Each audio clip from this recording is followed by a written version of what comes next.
Pues muchas gracias por estar aquí, bienvenidos, benvidas todos. Después de este paseo por el monasterio nos toca hablar de los retos de la industria musical, bueno, en España y en el mundo, porque aquí hay experiencias también internacionales. Y pienso que vamos a tener que hablar de abondo, hay muchísimos temas, porque cada semana, cada mes está cambiando, ¿no?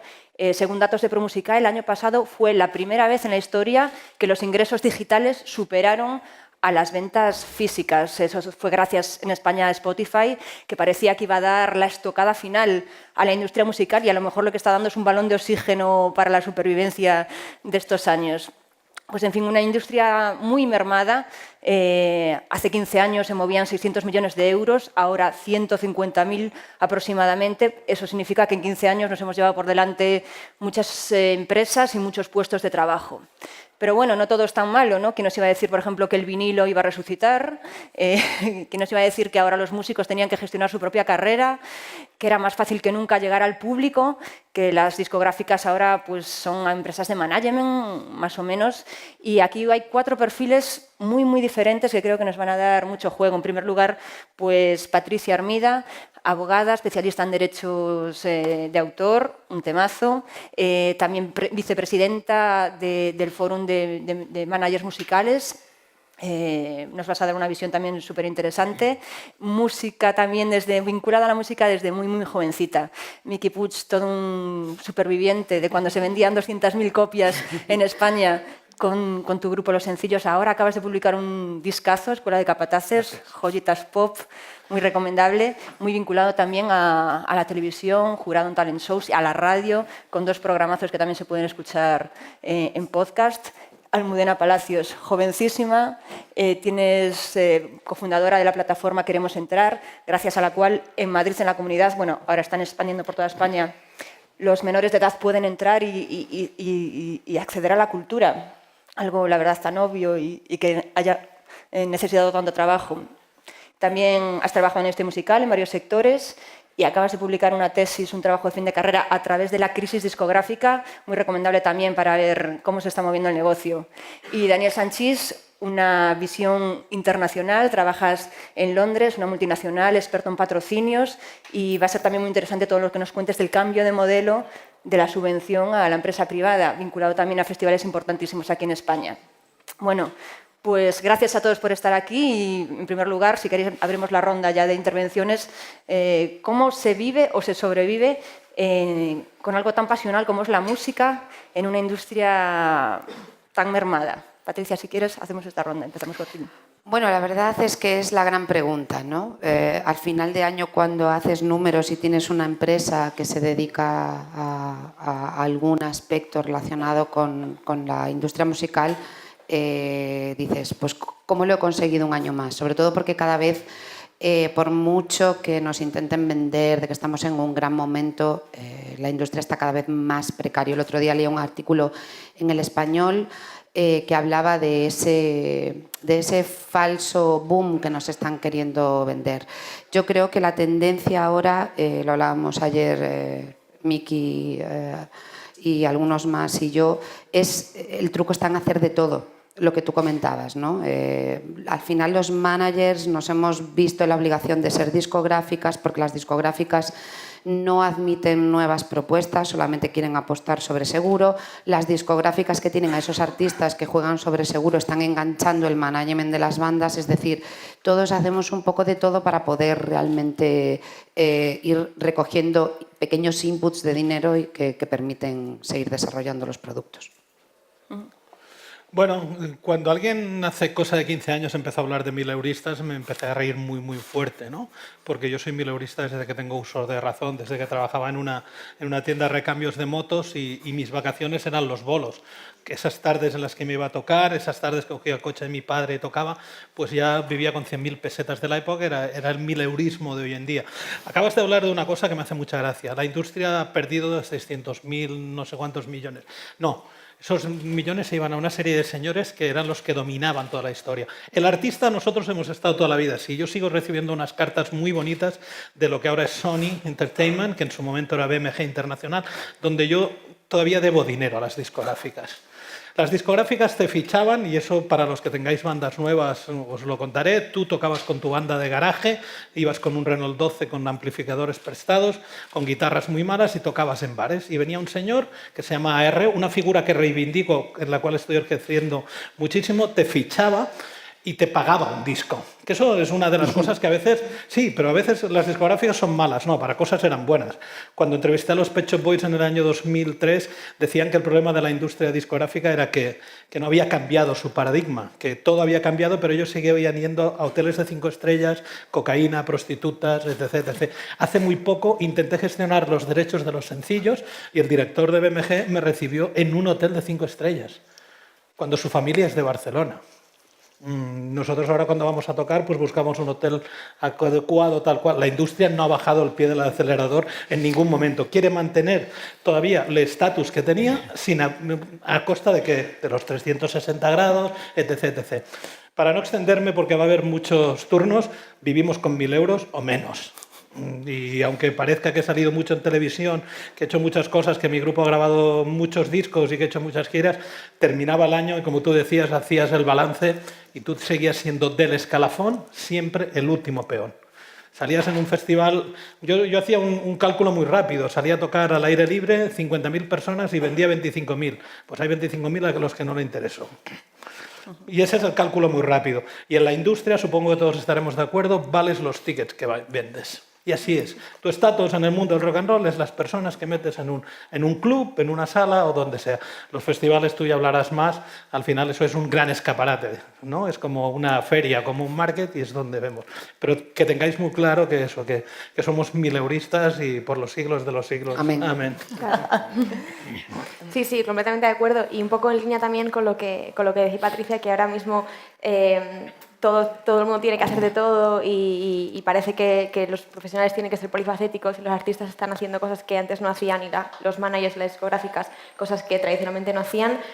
Eso es importante porque es una realidad y porque tiene que ser una respuesta a que realmente el entorno está cambiando y el contexto está cambiando y no tenemos que escondernos ni pensar que no podemos adaptarnos a ese contexto. Yo creo que es súper importante para sobrevivir en cualquier industria y precisamente en la industria cultural y más en la industria de la música, ser muy conscientes de que estamos en un contexto cambiante y que ya ha cambiado. Entonces, adaptar nuestro trabajo y adaptar nuestras propuestas o adaptar nuestros modelos de negocio al nuevo contexto en el que estamos, yo creo que es clave para sobrevivir y la industria de la música es algo que se está retrasando, pero bueno, creo que está ocurriendo. O sea que yo creo que es difícil, pero que es posible y que hay que continuar trabajando en eso.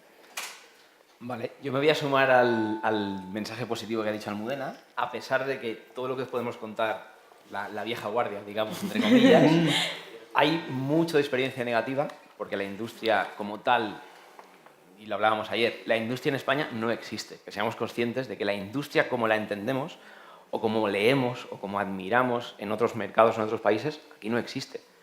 Aquí se ha desarrollado un conglomerado de empresas discográficas, gente aficionada, amante de la música, que ha conseguido durante, no sé, 20, 30, 40 años sobrevivir, como decía Miki en algunas entrevistas, que es lo que en España realmente se ha podido hacer. A partir de ahí, es cierto, lo que dice Almudena, tenemos que fijarnos en otros mercados, otros ejemplos, otras plataformas que nos sirvan sobre todo de referencia para a lo que tenemos que tender y a lo que tenemos que llegar. Cada país es distinto, cada mercado es distinto, pero al final la industria es muy grande y lo que decía Miki es totalmente razón. Sí, sí. La industria como tal, como queremos entenderla, no ha parado. Al contrario, se genera el mismo dinero y se gana lo mismo. ¿Qué pasa? Que todo ese dinero que se generaba, que iba a ciertos sitios, se ha redistribuido. De ahí viene toda la plataforma digital que vamos a hablar hoy. Y que a partir de ahí, bueno, entraremos en ejemplos y demás, ¿no? Miles de ejemplos. Claro, yo puedo daros ejemplos, una visión internacional en este caso, sobre todo el mundo del patrocinio, de lo que yo vengo y a lo que me dedico. La ventaja que me da vivir en Inglaterra es ver una industria desarrollada desde hace 60 años, cómo se ha reflejado en ciertos mercados y en ciertos países, ¿no? Y luego cada país, como os decía, tiene su idiosincrasia, tiene su cultura, sus costumbres, y cada país genera y a la vez valora su cultura de una manera, ¿no? Los países anglosajones todos sabemos que la cultura es lo que es. No, se lo inventaron ellos. Y es su patrimonio. No es así. Sí, sí, Es sí. así. O sea, los sí. americanos o los ingleses se inventaron Es así. de lo que vivimos nosotros, la industria discográfica, a partir de los soportes y de generar artistas. De muchas de las cosas que has dicho, ¿os habéis preguntado nunca por qué las radiofórmulas ponen siempre las mismas canciones? Desde los 80 hasta ahora, ¿lo sabéis por qué es eso? ¿Alguien lo sabe por qué ocurre? No, pero ¿sabéis por qué? ¿Sabéis por qué en este momento están sonando canciones de los 80 y de los 90? Pues porque para sonar en esos momentos tú no pagabas, sino que dabas tus fondos editoriales. Y ellos no quieren que nunca dejen de sonar esas canciones porque esas grandes corporaciones de radiofórmulas tienen los derechos. Por eso yo dejé de trabajar en un talent show como Factor X, que él sabe que en Inglaterra es de referencia. Sí. En Inglaterra una persona gana Factor X y tiene a Dan de Automator, a todos los de Trap, a todos los putos productores del mundo haciéndole un disco a esa persona. Aquí en España dicen, no, que cante las que tenemos en repertorio. ¿Por qué? Porque al cantar las que tienen en repertorio, ellos, la industria, sigue tal. Yo soy un tipo que tengo que pagarme mis discos porque la industria... En el año 1992, y será la última anécdota porque si no estaremos toda la tarde, cuando estábamos vendiendo muchísimos discos, 50.000 discos, en una comida yo pregunté quién pagaba una comida pornográfica. Nosotros teníamos problemas para comprar las cuerdas y estábamos comiendo caviar. Los chicos de pueblo, yo soy de un pueblo de 8.000 habitantes, y pregunté, ¿y esto quién lo paga? Allí se acabó mi carrera discográfica en las multinacionales. Claro, porque preguntaba demasiado, eso lo estaba pagando yo. Era el dinero que tenía que ir a cualquier cosa, se iba. Y es eso, el paradigma no ha cambiado y estamos en 2017 hablando de lo mismo, que los tipos estos se lo llevan muerto. Luego hay una cosa importante y es, muchos de los que estáis aquí, que tendréis 20 y algo, realmente el mundo digital en el que habéis nacido os permite todo lo que queráis, entre comillas, abro comillas en cuanto a... tenéis muchas armas en la mano para desarrollaros, pero tenéis que crear vuestro producto. Ahora mismo, o hasta ahora, hasta hace 10-15 años, el centro de atención estaba en los sellos discográficos, porque ellos movían toda la máquina. Ahora, todo el modelo digital nos da las armas para que el centro de atención esté en las bandas y en los fans. Y eso es un poquito lo que va a ser la máquina, la locomotora de este tren, ¿no? Pero, evidentemente, lo que decía Miki, los sellos tienen mucho de bueno también y muchas veces son necesarios. Porque primero tenéis que crear vuestro producto, algo que podáis vender y tenéis las plataformas, pero después, ¿podéis llegar a mucha gente? Sí, sí, pero ¿quién va a comprar los discos? ¿Quién va a ir a veros? Hay una maquinaria alrededor, que es esa industria de la música, que al final lo que tenemos que conseguir es que de verdad esté al servicio del arte, de la cultura, de la música, para que todo el conglomerado de gente, todo este ecosistema, podamos vivir de la música, tanto unos como otros, que ese es el punto, ¿no? De todos modos, yo creo que estamos en el mismo punto de partida. Me refiero a lo que cuentas, Miki. Antes tú decías, bueno, a ver, yo estoy viendo que se venden 50.000 discos, que se está generando un mogollón de dinero, ¿quién paga esta comida? Y está pasando lo mismo en digital. Se está generando un montón de dinero que nadie es capaz o nadie acierta a explicar exactamente cómo está repartido. Y eso es un problema, porque se está asentando la base del futuro, porque está claro que es hacia donde se camina, pero ya llevamos los suficientes años como para decir, esto está así, esto funciona así, este dinero va aquí, este dinero va allá. Entonces, compañías que operan a nivel mundial, en teoría y no en la práctica, deberían de regirse por la legislación de derechos de autor que existe en cada país. Esto no está sucediendo. Entonces, ¿qué es lo que ocurre? Que volvemos a estar otra vez en el punto en el que hay un montón de dinero, se está generando un montón de dinero y el artista es el que menos recibe. Y esto es importante porque los legisladores, o sea, la figura del legislador va muchos años por detrás de la realidad en la que estamos viviendo y es preocupante, a mi entender. Hablabas del poder de los fans, de la gente, del público. Por favor, este coloquio está totalmente abierto y tenemos armas como micrófonos para que podáis intervenir. Si tenéis alguna cuestión, no vamos a esperar al final. En cualquier momento podéis intervenir. Y Almudena, precisamente habla también de estos jóvenes. ¿Cómo luchasteis para en queremos entrar? ¿Cómo se os ocurrió? Pues se nos ocurrió porque, no se nos ocurrió, sino no se nos iluminó la bombilla porque era algo que, o sea, el no poder estar en salas de conciertos, en salas en Madrid, era algo que habíamos sufrido, yo con 3 chicos más, que son con los que montamos la plataforma, era algo que habíamos sufrido desde que nos empezó a interesar la música y queríamos ir a conciertos, que no podíamos pasar porque la legislación es así de estúpida, a mi parecer, y la acción de ir a los bolos y a los conciertos no era una realidad, por lo menos en Madrid y en muchísimas regiones de España. Entonces decidimos que eso se tenía que cambiar y queríamos como intentar encontrar la manera para llevar a cabo ese cambio. Y nos dimos cuenta que como casi todo, el cambio pasa por tener voluntad política y por hacer una nueva norma, llevarla al Poder Legislativo, y que son los legisladores quienes hacen las normas y por lo tanto quienes las pueden cambiar. Entonces, bueno, nos juntamos, empezamos a trabajar, nos pusimos en contacto con los grupos parlamentarios de la Asamblea de Madrid, que en este caso esta legislación de espectáculos públicos actúa a nivel regional, entonces tienes que acudir al órgano de gobierno que la regula. Presentamos una PNL que era muy sencilla y era muy lógica, que era que la actividad cultural de las salas de los recintos debería prevalecer a la venta del alcohol, porque la venta del alcohol es el motivo por el que se prohíbe la entrada de los menores, se prohibía la entrada de los menores, y trabajamos mucho y muy fuerte durante unos meses muy intensos para defender el derecho de acceso a la cultura, la participación ciudadana, el derecho de los jóvenes a tener acceso a sus actividades de ocio vinculadas con el mundo cultural y con el tejido social de la comunidad. Y llegamos a buen puerto, sorprendentemente rápido, y muy ilusionados porque ahora es una realidad que los menores pueden entrar en Madrid. Nosotros lo que proponemos y lo que propusimos allí, proponemos en otras regiones, es que los menores de edad puedan entrar en las salas de conciertos mientras haya un concierto, digamos, mientras la actividad de ese espacio sea de carácter cultural, y si son menores de 16 años acompañados, y entre los 16 y los 18 autorizados y siempre identificados para que no consuman alcohol. Pero lo que era absurdo y lo que sigue siendo absurdo es que puedan entrar a cines, a teatros y a otras expresiones artísticas que no voy a entrar a valorar, pero no pudieran entrar por la venta del alcohol cuando sí puedes entrar y a en las restaurantes. Cafeterías, que es lo guay. Claro. O sea, el asociar la música a que directamente tienes que consumir alcohol. Pero porque en los festivales donde entran los menores no venden alcohol. Sí, pero claro, es una cuestión de... ¿Y en la cafetería donde vas a desayunar? Que tienes el brandy allí. Es el tipo de recinto, porque la ley de espectáculos públicos en este caso afecta a los tipos de licencias que tiene cada sala o cada cafeteatro. Bueno, hay diferentes. Aquí es donde se debería llegar, lo que dices tú, la licencia. Donde pagamos, donde dejamos de pagar, donde tal. En los grandes festivales, tú Daniel lo sabes, las grandes marcas apuestan tan fuerte, y no lo sé vosotros cómo lo vivís, pero en Cataluña, por ejemplo, estamos dominados por DAM. Y nosotros por Estrella. Y Mau, ahora. Sí. Mau empieza ahora. Sí. DAM, por ejemplo, en Cataluña dicen que es la Consellería de Cultura en estos momentos, ¿no? Cada vez que... O sea, todas las ruedas de prensa pasan en la fábrica DAM, ¿no? Y es como, hostia, es la Consejería de Cultura.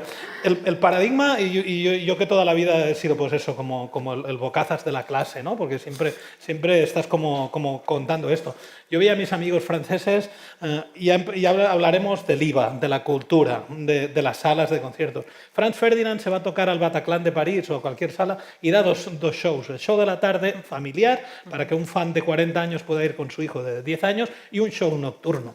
Y el padre prevalece que a lo mejor no va a tomar alcohol porque ese show de la tarde infantil, o llámalo familiar, no se vende alcohol. Y no pasa nada. Y la sala no tiene ese punto de solo vender cubatas, que ese ya sería otro tema. También hemos de pensar que somos latinos, somos de esta península donde el sol, tal y cual. Yo siempre hago una historia cuando le cuento a la gente por qué nos dedicamos a la música. Nos dedicamos a la música, yo en mi caso, siendo conscientes que en este país lo primero que tenemos es el comer, el beber, el sexo, las drogas. Cada uno cambia tal. Y la música luego, sí, evidentemente, ¿no? Pero la música tenemos que ser muy conscientes de que somos un acompañamiento. ¿Vale? Yo siempre me he considerado un artesano antes que un artista. Tengo muchos compañeros de negocio que se levantan por la mañana y se dan besos y ¡guau, qué artista que soy! Yo tengo muy claro que soy hijo de campesinos y que me dedico a esto, y he tenido la suerte, pues eso, de con 50 años estar aquí charlando y no trabajando o en el paro, como muchos amigos míos. Siendo conscientes de que formamos parte del ocio, tenemos que tener nuestra dignidad. Y aquí es donde creo que entra todo el entramado cuando hablamos ya de la parte artista, ¿no? De que formamos parte de un entramado donde está Y eso me lo decía cuando en Inglaterra empezaron a haber crisis con los estudios de grabación. Contaban como para un estudio de grabación es tan importante el artista como el señor que lleva el papel. Cuando en España hubo crisis en los pubs por 1000 historias, porque de repente los políticos se dan cuenta que molestamos a sus votantes. Votantes que en los años 60 bailaban y iban a las discotecas, guateques. ¿sabes? Y tenían guateques. No, vamos a primar a estos porque estos son los que nos dan los votos. En los años 80 empezamos a dar conciertos gratis. Porque la democracia, no, el pueblo tranquilo, demos conciertos gratis. Mis compañeros llegaban a cobrar 3 millones de pesetas, que serían esto, 18.000 euros por una actuación, que ahora algunos cobran más, pero bueno.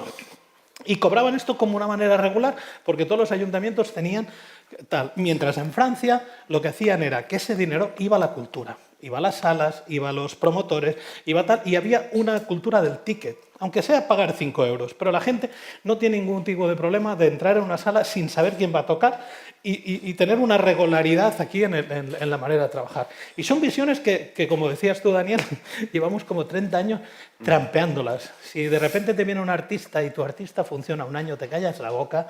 ¿Y por qué? Porque has estado pringando 10 años antes con ese artista.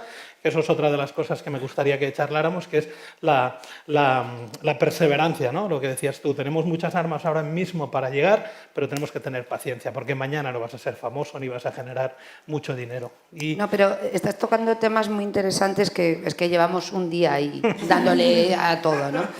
Que lo mencionaste al principio, que para mí es fundamental, que está muy ligado al trabajo de Almudena y muy ligado a tu trabajo también, y es que culturalmente, perdonadme la expresión, la hemos cagado en el momento en el que ha valido el todo gratis. Estamos en un punto en el que todo gratis ya no vale porque no hay dinero y el primer sitio donde se recorta de los presupuestos generales es de la cultura, lógicamente.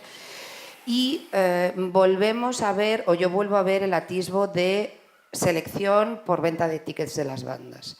Ahí juega un papel fundamental, queremos entrar porque comentábamos ahora por la mañana qué va a pasar dentro de 15 años, qué va a pasar con los niños que ahora tienen 3 o 4 años, que culturalmente no estamos haciendo nada para inculcarle lo importante que es el directo, llevarlo a los conciertos, aparte de con todas los problemas que nos están poniendo, ¿no? Que no se puede, no hay acceso para esta gente. Entonces, ¿qué va a pasar cuando la música ha nacido y se concibe como una representación efímera? Cada concierto es diferente, cada vez que vamos igual que al teatro, el arte en general es efímero. Tenemos esa representación o ese concierto, no se va a volver a repetir, pero no estamos enseñando a las siguientes generaciones ni dándoles la oportunidad para que empiecen desde pequeños a valorar que un concierto tiene un coste, que a un grupo, si te gusta, tienes que apoyarlo. El único acceso que tienen es estos conciertos que podemos ver en las fiestas, porque hay un presupuesto que cada vez es más ridículo, que cada vez hay menos grupos que cobran 18.000 euros y más que cobran 500, y tenemos un problema en este sentido que tenemos que intentar solucionar y que está ahí ya. Una preguntilla. Espera el micro, por favor. Estos chavales que están aquí delante, a lo mejor, 15 años. Es mucho. Mucho más es ya, o sea, no es cuestión de 15 años, ya está pasando. Pero a mí esto me da mucha esperanza. No. Pero, No os lo toméis a coña, ¿eh? No. A mí me parece muy bien que estén aquí estos chavales, pero me gustaría después, al final, que alguno de ellos diera su opinión sincera de lo que piensa, de lo que hemos hablado y hasta qué punto les interesa algo de lo que hemos dicho. O sea, yo espero que sí, por supuesto, ¿no? Con eso no estoy siendo negativo. Quiero decir que no hay que esperar 15 años, o sea, ya está pasando, o sea, estamos ya... Pero es que eso lleva pasando, insisto, lleva pasando desde los años 80. Yo hablo de mi vida, de mi existencia y de lo que yo veo ahora. Mi experiencia he sido muy afortunada y he tenido, bueno, pues la oportunidad de trabajar con artistas gallegas como, por ejemplo, Mercedes Peón, que todos los que sois de aquí la conoceréis. Yo con Mercedes Peón giré por todo el mundo. Durante 3 años estuve viajando prácticamente todos los días y lo que más me flipaba era llegar a un sitio... Os voy a contar una anécdota muy breve para que veáis cómo funciona la mentalidad y la cultura en otros sitios. Estábamos plantadas en Lituania y había una sala modular, ¿vale? Entonces me viene el programador y me dice, mira, vamos a empezar con 300 entradas, que bueno, yo creo que es un aforo al que podemos llegar, ¿vale? Pues venga, 300 entradas. A las 2 horas me viene el programador y me dijo, oye, Patricia, ¿podemos abrir a 500? es que ya hemos pasado de las 300. Sí, hombre, abre, no te preocupes. A la hora y media, mira, es que podemos abrir a las 900, ya no podemos abrir más porque no hay más sitio. ¿Por qué? ¿Por qué ocurre esto? Porque fuera, una figura como la del programador cultural es un tío que no depende del gobierno ni del político de turno, y el tío se tiene que currar su programación para hacer funcionar un teatro. Y la gente dice, si este tío me dice o me pone a esta mujer como ejemplo o como propuesta, perdón, de world music, voy a ir a verla porque yo me fío de lo que programa este tío, porque este tío no me miente, este tío no me engaña, este tío no me está vendiendo al grupo de turno, y la gente se paga sus 20 euros, 25 euros en un país donde no tienen ni para pagar el alquiler, y se paga sus 20 euros para consumir cultura. Y mientras eso no ocurra en España, que no lleva pasando desde los años 80, desde el momento en el que llegó la democracia y se le dio la cultura al pueblo para amansar a las fieras. Bueno, cultura al pueblo, pero siempre cuando fuera controlada y fuera políticamente, Pues sí, políticamente claro. correcta. Sí. Lo que acabas de decir de los chicos estos de hoy en día. La semana que viene tengo concertada una reunión porque aparte de como estoy loco, encima tenemos un microsello donde desarrollamos bandas y perdemos dinero. Como decía ella, es mi hermano que me dice, Tete, hemos perdido tanto y por eso después de tantos años no tengo una casa con piscina y tal. Hay una banda de trap en mi pueblo genial, que está empezando a tocar mucho. ¿Quiénes son? Se llama Dame Squad, y uno de sus elementos es el que atina más, ¿vale? Oye, ¿queréis participar en un concierto donde van a estar Manel, María Arnal y Marcel Bagés, o sea, todos los catalanes, la emisora pública catalana que se llama ICAT FM, no sé si la controláis, Sí. es una emisora que luego contaremos el paradigma, ha estado silenciada durante 5 años de la FM porque el dueño de la antena era una empresa muy importante de autopistas, amiga de Jordi Pujol, que cobraba 1 millón de euros por la licencia de la antena. Y ha estado silenciada 5 años porque el gobierno de Esquerra Republicana ha dicho, perdón, un impuesto revolucionario para algo tal. Bueno, les invito a tocar y como estos chicos están ganando mucho dinero porque en su momento no han querido venir, ¿vale? No han querido... Sí, pero te cuento, no han querido venir una parte, pero este que es el más inteligente el otro día me cuenta, oye, ¿cómo puedo monetizar mis mixtapes? Porque claro, es que el productor no ve un duro. ¿Perdón? ¿Cómo que quiere decir? Claro, sí, no, es que nosotros colgamos todo en la red, pero claro, nos gustaría... Ganar dinero. Porque al final, sí, muy bien, la red, vamos a tal, pero, tío, una tarjeta de sonido 600, un ordenador 1500, un micrófono 1000, coño, tienes que monetizar, yo le decía, vente, y para eso está la figura del manager, del asesor. Es que lo hablábamos, como en este país confundimos las palabras. Un manager no es quien te busca los bolos, el bolos los generas tú. O sea, lo que decimos, los tickets, tu atención, tu red, por ejemplo, las Heinz, todo el mundo raja de las Heinz, que tocan mal, ya, tío, pero están llenando en todo el mundo, algo está pasando. Algo está pasando. Las Bulpes tocaban mal, las Slits tocaban mal, los Strokes tocaban mal, todos los grupos tocaban mal. Cuando tú generas una atención en el público es que algo está pasando. Y aquí es donde vendrán las canciones, que es una de las cosas que hablaremos. Pues lo que te decía, voy a ayudar a este chico a monetizar. Yo voy a ser su manager, me voy a llevar mi tanto por ciento porque habré hecho mi trabajo, habré la conexión de Movistar, el ordenador tal y cual, le voy a... Sí, Tu tiempo, es que son gastos. claro. Es que, no te rías, son los putos gastos. O sea, oficina 250, 150 de internet, claro, empieza a sumar. Ese es otro problema Los que entramados. tenemos. Y seguimos pagando unos autónomos que no son... A lo que iba, ayudar a esta gente que tienen, como decía Daniel, las herramientas para salir así como un cañón, pero luego van perdidos en muchas otras cosas, que debemos ser los que llevamos más tiempo donde debemos ayudar. Pero talento hay, y luego ya todo el resto. En todo esto es obvio que estamos volviendo a lo más básico de todo, que es educación, y no hay más. Eso tarda mucho en cambiar y tarda mucho en desarrollarse. Y los planes educativos al final solo se cambian por medio de la política. Es así. El sistema que tenemos en nuestro universo es el que es, ¿no? Por volver al tema digital, al final esa educación, y de hecho todos estos chavales de los que hablamos, ellos son nativos digitales. Yo no lo soy, por supuesto que no. Y me ha costado y me costará mucho más ir entendiendo todo lo que venga cada día. Porque lo que tú decías es cierto. Cualquier cosa que nosotros intentemos prever de aquí a 3 años, da igual, va a pasar mañana en otro sitio. Sí.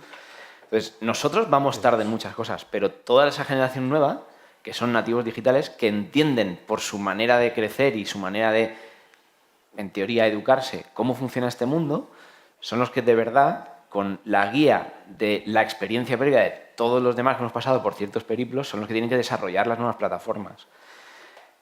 Lo bueno que tiene el mundo digital es que no hay, entre comillas, no hay reglas. Las hay, pero además no las hay. Hay mucho por crear, todo se inventa a la velocidad de la luz, que eso es otro de los secretos. En 15 años o en 25 de no haber móviles, mira dónde estamos. El mundo digital, para lo que es distribución y creación de música, es así. Está todo libre, está todo por hacer. Ahora, evidentemente, cada país tiene su legislación. Y ahí es donde tenemos que entrar, en poder entre todos llegar a consensuar dónde va el dinero y por qué.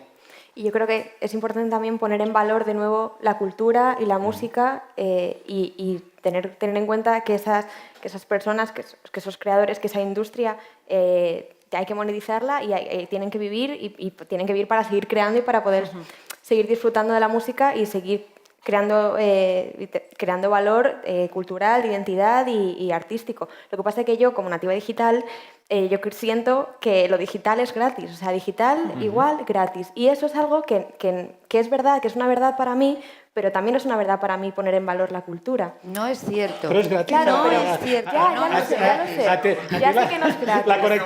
No, es que Pero Sí, si yo, sí, sé, sí. yo pago la conexión a internet, si yo lo entiendo, yo entiendo dónde vais a ir, pero yo no, pero yo creo que Aquí estamos los la viejos. primera fila va a estar conmigo yo creo que hemos nacido pensando. Pensando. Claro. Ahí está. Pensando, Sí, y para ti sí pensando. es gratis, pero tú dile a YouTube o dile a Spotify, pregúntale si no ganan dinero. Es que ese es el problema. No, Las nuevas generaciones... Pero solo un apunte. ¿Qué Hay una compañía pregunta tienes? después. Justel. Pues te voy a llamarlos porque es gratis. No, pero entiéndeme. Es que eso es el gran Que no paradigma. es- que Pero es ese una es el gran cuestión- paradigma donde tenemos que empezar. Y una vez tengamos muy claro esto, es todos pagáis a una compañía de teléfonos por vuestros datos y por vuestro ADSL. A partir de aquí, plantearos que ya en la cadena hay una persona, una empresa, un señor, que ya está chupando Que del es el bote. gran beneficiado. Y a partir de aquí, pensar que todo lo que pasa aquí no es gratis, porque tú ya estás cada mes gastándote este dinero. No, Sí, eso es Almudena, una- sí, eso- pero sí, eso sí, es es lo que a verdad, veces pero- me gusta contarle a la gente y los que han hecho más daño no sois vosotros, los que han hecho más daño son mi generación cuando de repente se encuentran que tienen un ordenador delante con una red para jugar a cualquier tal, para ver porno, que es para lo que se utiliza internet a los señores mayores y esa gente empieza a generar cultura almudena y es así y son los que dejan de ir a conciertos y empiezan a bajarse música. Yo me acuerdo de repente encontrarme a un compañero con el que iba a comprar discos que me dice, es que tengo en el disco duro tengo 20.000 canciones. ¿Para escuchar cuándo? ¡Ah! Ahí hay una pregunta al fondo, por favor. Sí, se me oye. Escucho, ahora sí. Ahí, ahora Vale, dos preguntitas al tema este que estáis hablando de monetización, royalties y esa cosa. Hablando de mixtapes, por ejemplo, en la escena del rap, las mixtapes están basadas en coger instrumentales de otros productores sin pagarles nada. Entonces, monetizar algo que no es tuyo es un poco complicado. Y YouTube, supongo, que paga por publicidad que le pagan a ellos. Pero si la música está registrada, aparte de esos plays que te pagan, también te pagan royalties, las empresas como la SGAE o si está registrada esa música. La mixtape que yo te decía es una mixtape con canciones originales. Tú ya sabes que el término mixtape, de las mixtapes de los 80 del hip hop, a lo que hablan los chicos hoy en día, ya es una colección de canciones de 8. Te está hablando de 8 canciones originales que un productor ha hecho sus bases y que las están colgando sin recibir. Como te decía, por lo poco que estamos investigando los managers viejunos y tal, cada tocada de YouTube repercute en tus royalties. Tienes que tener la cadena, que es una cosa que también tienes que tener registradas tus canciones en SGAE o en una editorial. Yo recomiendo siempre más una editorial que la SGAE. O sea, entonces te pagan, dos veces. A ver, yo soy productor y compositor, entonces Sí. te paga por un lado, digamos, la publicidad de YouTube y por otro lado recibirías los royalties generados por los derechos de esa no, canción. son los mismos. Lo que te paga YouTube va a tu cuenta Pero de SGAE. entonces, ¿por qué hay artistas, por ejemplo en el rap, sobre todo, que no registran nada y reciben esos derechos igual?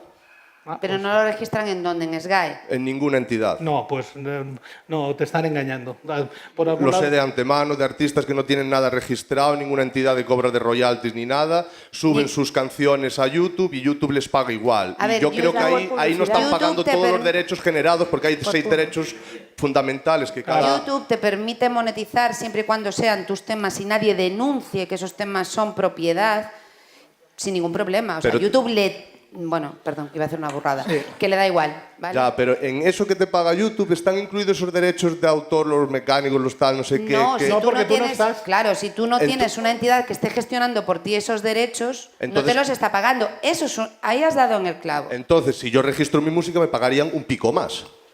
Entiendo yo. No, No necesariamente. Entonces, no vale de nada registrarlo, porque si me van a pagar lo mismo... No, a ver, mira. No. En España no vale solo de para- nada. Perdón, En no. España no vale de nada.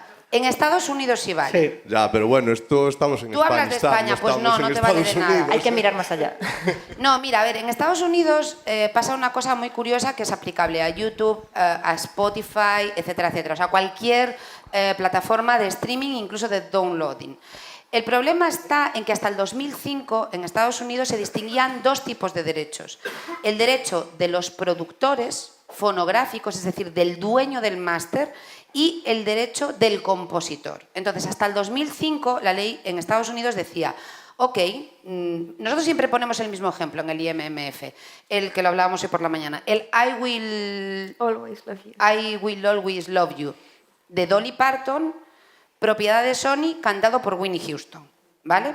Entonces, este tema, si nos paramos a analizar hasta el 2005, lo que hacían las plataformas de streaming es, ellos le pagaban a Sony y Sony tenía que pagarle a Dolly Parton por ser la compositora de esa canción. Bien. ¿Qué ocurre? A su vez, Sony, en esos derechos de productor fonográfico, tenía unos royalties que tenía que pagar a Whitney Houston por cada vez que se reproducía o por cada venta que se hacía. ¿Qué ocurre a partir del 2005? Pues a partir del 2005 las nuevas plataformas digitales liquidan directamente con el autor. ¿Qué ocurre? Que si tú tienes un tema que está sonando en Estados Unidos, cualquier artista español tiene un tema que está sonando en Estados Unidos, esa canción, si no tiene un autor identificado, ese dinero no llega al autor. Ya no es la discográfica la que tiene que pagar los derechos al compositor, sino que en teoría Spotify o iTunes o cualquier plataforma que se te ocurra tiene que pagar directamente al autor. Con lo cual hay ahora mismo una barbaridad de dinero, tanto de artistas latinos como de artistas hispanos, que está sin repartir, porque no tienen forma, entre muchas comillas, de identificar al autor y no le están pagando. Entonces, en ese caso se está perdiendo dinero. ¿Qué pasa con los artistas de Estados Unidos? Bueno, los artistas de Estados Unidos, si quieren cobrar, están obligados a tener sus temas registrados en la SGAE de allá, para que nos entendamos Bueno, rápido. pero que allí puedes escoger. Que eso, Sí, sí, claro. que eso es otra gran cosa. Aquí en este país, yo por ejemplo tengo la autoría de mis canciones desde hace 10 años con Sony Music. Sony Music gestiona todo mi catálogo a partir de que ellos gestionan. Pues de la misma manera que tú tienes una editorial, en Estados Unidos tú tienes a quien le concedes que sea quien genere tu SGAE, ¿vale? Que es la SCAP, no sé si hay 3 o 4, Sí, hay y 3 o tú 4. confías. Aquí en España tenemos un monopolio que viene desde los tiempos de don Francisco Franco Amontes, que está inamovible. Y es verdad, la SGAE es una cosa arcaica, es una cosa absolutamente enquistada, absolutamente metida en un agujero negro que luego no pasa que, uy, si es que se fundían tanto dinero. Y el señor Teddy Bautista sigue campando a sus anchas. Nosotros como autónomos dejemos de hacer algún tipo de cosas y estaremos entrullados. Y son de estos pequeñas cosas que siguen enquistando la industria y que la industria no tira para adelante porque no tenemos cojones de decir, no, la SGAE no va a ser la única. Vamos a abrir otra tal. Lo que pasa, que no sé si vosotros estaréis de acuerdo conmigo, que se abren otras plataformas y otros intentos de hacer cosas y el gángster se ha cambiado de cara.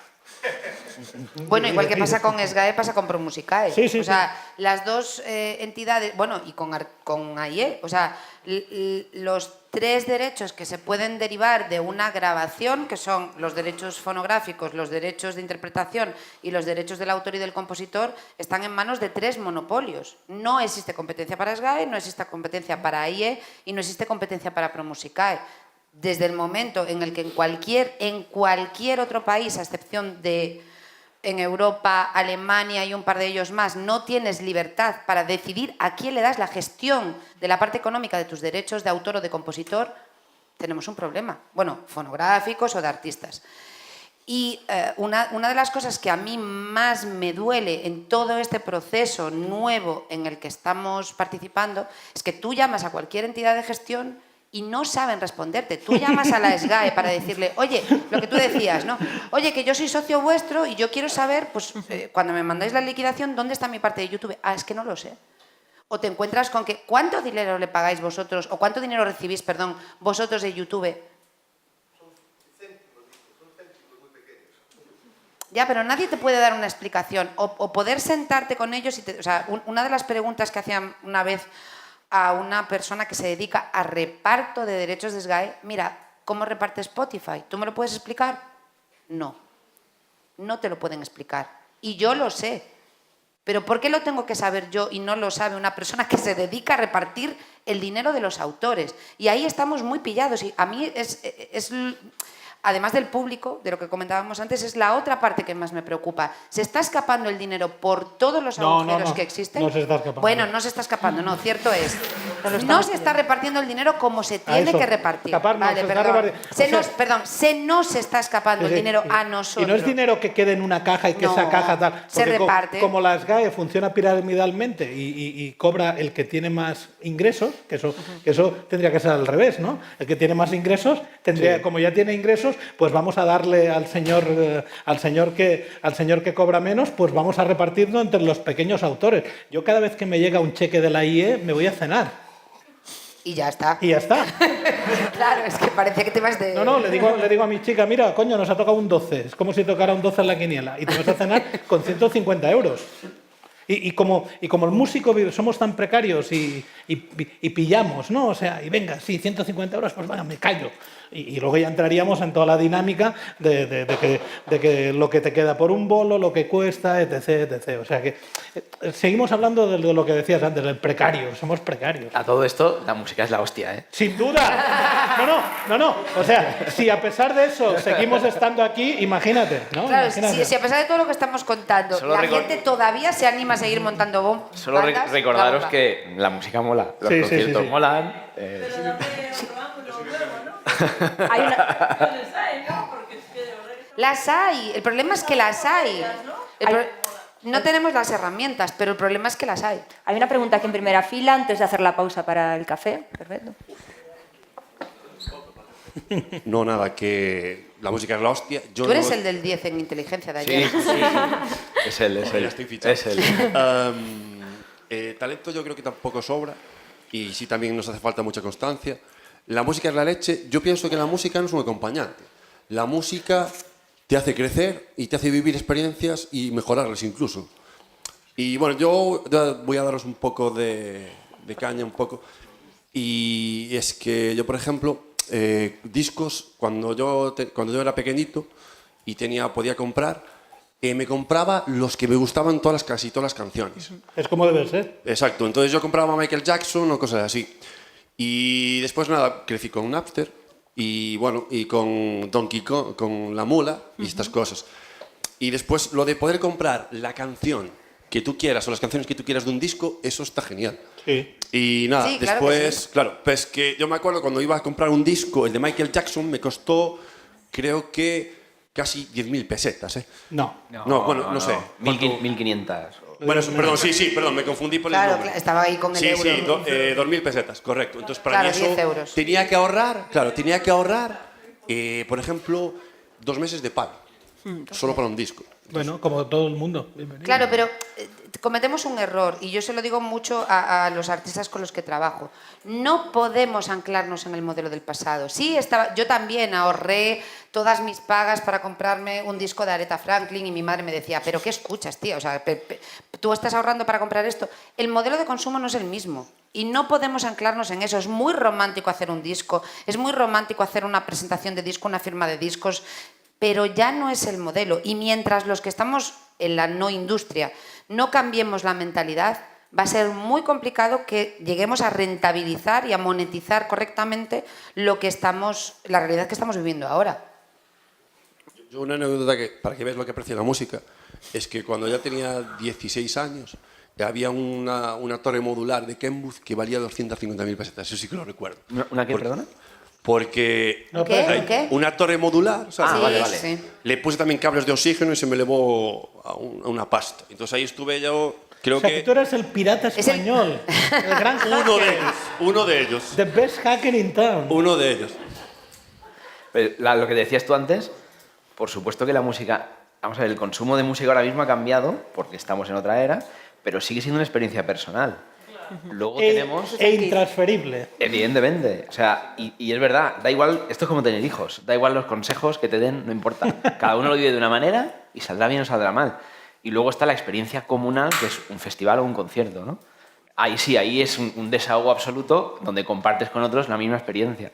Pero, por supuesto, el consumo de música es totalmente personal y te ayuda, lo siguiente, te desarrolla y te lleva a muchos sitios, por supuesto. Lo Sí, que estamos pero mientras- criticando es todo lo que está por arriba. Mientras lógicamente. antes se buscaba, porque por lo que veo tú eras de los míos, ¿no? Yo me sentaba en el salón con el equipo. Bueno, pero un me poco sen- más pirata que tú, ¿eh? No, sí, bueno, ya. Yo me compraba Aretha Franklin y pagaba mis euros. Ahora, yo creo que es lo que pretendíamos decir, tanto Miki como yo, ahora la música nos acompaña en todo momento. Es decir, tú entras en una tienda, está sonando la música. Vas a un sitio, todo es música, es información.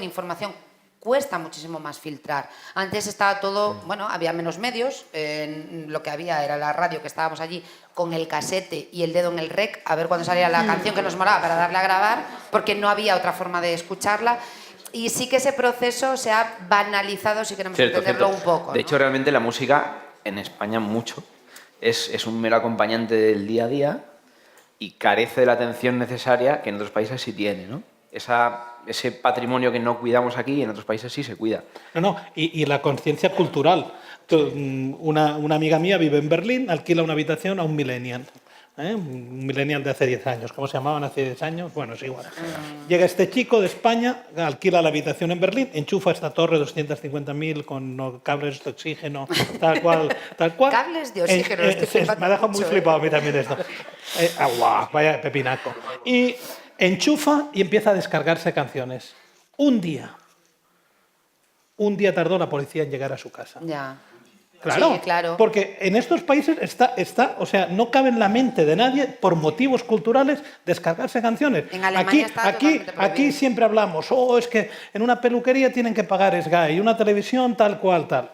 Tú vas a un piso de estudiantes, los que habéis hecho Erasmus, lo sabéis, y pagas un canon de televisión en el piso donde vives.